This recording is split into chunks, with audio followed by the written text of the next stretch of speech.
বুড়ো Cristiano Ronaldo বিশ্বকাপে পর্তুগালের জন্য আশীর্বাদ নাকি অভিশাপ?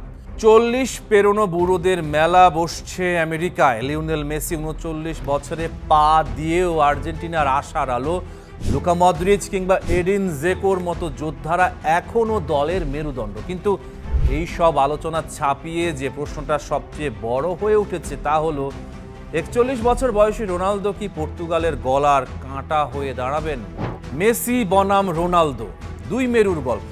36 বছর পর আর্জেন্টিনাকে বিশ্বকাপ এনে দিয়ে লিওনেল মেসি ফুটবলকে বিদায় জানাবেন এমনটাই ভেবেছিলেন অনেকে, কিন্তু তিনি এখনো খেলছেন। 39 বছর বয়সী মেসি ইন্টার মায়ামির হয়ে ইনজুরিতে পড়ার পরও আর্জেন্টিনার কোচ বা সমর্থকেরা চিন্তিত নন, কারণ মেসি এখনো ম্যাচের চিত্র এক তুড়িতে বদলে দিতে পারেন।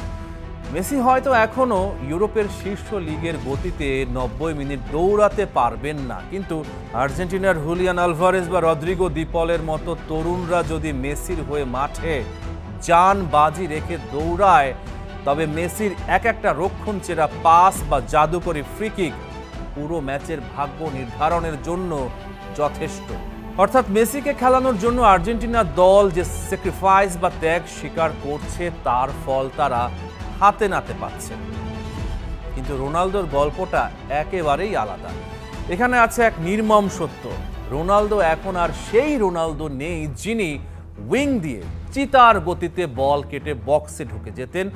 এমনকি তিনি সেই রোনালদো নন যিনি রিয়াল মাদ্রিদের শেষের দিনগুলোয় কেবল ডি বক্সের ভেতর শিকারী বাঘের মতো ওত পেতে থাকতেন।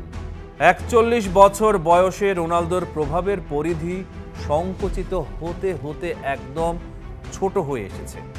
এয়ারে তিনি এখনো দারুণ, ফিনিশিংটাও রক্তে আছে, কিন্তু মাঠে তার মুভমেন্ট এখন এতটাই সীমিত যে আধুনিক ফুটবলের হাই প্রেসিং গেমের সাথে তিনি আর খাপ খাওয়াতে পারছেন না। রোনালদো সৌদি প্রো লিগ জয় করেছেন ঠিকই, কিন্তু সেটা রোনালদোর শ্রেষ্ঠত্বের চেয়ে সৌদির লিগের দুর্বল রক্ষণ ভাগেরই প্রমাণ দেয় বেশি। পর্তুগালের সোনালী প্রজন্ম কি রোনালদোর আড়ালে ঢাকা পড়ছে? পর্তুগাল ফুটবল দল এখন তার ইতিহাসের অন্যতম সেরা সোনালী প্রজন্ম বা গোল্ডেন জেনারেশন পার করছে। Bruno Fernandes, Bernardo Silva, Rafael Leao, Joao ফেলিক্সদের মতো বিশ্বমানের ক্রিয়েটর বা আক্রমণ ভাগের খেলোয়াড় এখন পর্তুগাল দলে। তারা গতিময়, আধুনিক এবং প্রতিপক্ষের রক্ষণ ভেঙে চুরমার করতে ওস্তাদ। কিন্তু সমস্যা হচ্ছে, যখনই ক্রিস্টিয়ানো রোনালদো মাঠে থাকেন পুরো দলের কৌশল বদলে যায়। সবাইকে তখন রোনালদোকে বল যোগান দেওয়ার জন্য খেলতে হয়, অথচ রোনালদো নিজে এখন আর প্রতিপক্ষের ডিফেন্ডারদের পরাস্ত করার মতো গতি বা ড্রিবলিং দেখাতে পারেন না। ফলে পর্তুগালের এই প্রতিভাবান তরুণরা মাঠে তাদের ডানা মেলতে পারছেন না। 2022 সালের কাতার বিশ্বকাপের কথা মনে আছে তো? সুইজারল্যান্ডের বিপক্ষে নকআউট ম্যাচে যখন রোনালদোকে বেঞ্চে বসিয়ে তরুণ গনসালো রামোসকে নামানো হলো, পর্তুগাল যেন প্রাণ ফিরে পেয়েছিল। তারা সুইজারল্যান্ডকে 6-1 গোলে উড়িয়ে দিল। রামোস করলেন হ্যাট্রিক।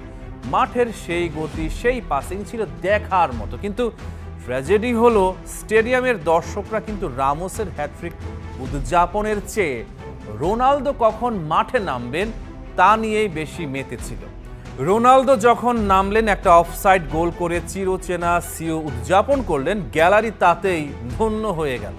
রোনালদোর ফিটনেস নিয়ে কোনো সন্দেহ নেই। এই বয়সে তার সিক্স প্যাক কিংবা পেশির গঠন যে কোনো তরুণকে লজ্জা দেবে। কিন্তু ফুটবল তো শুধু ফিটনেস টেস্ট নয়, ফুটবল হলো দলগত রসায়ন আর গতির খেলা।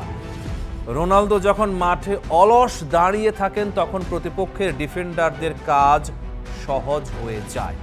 পর্তুগাল তখন অলিখিতভাবে 10 জনের দলে পরিণত হয়।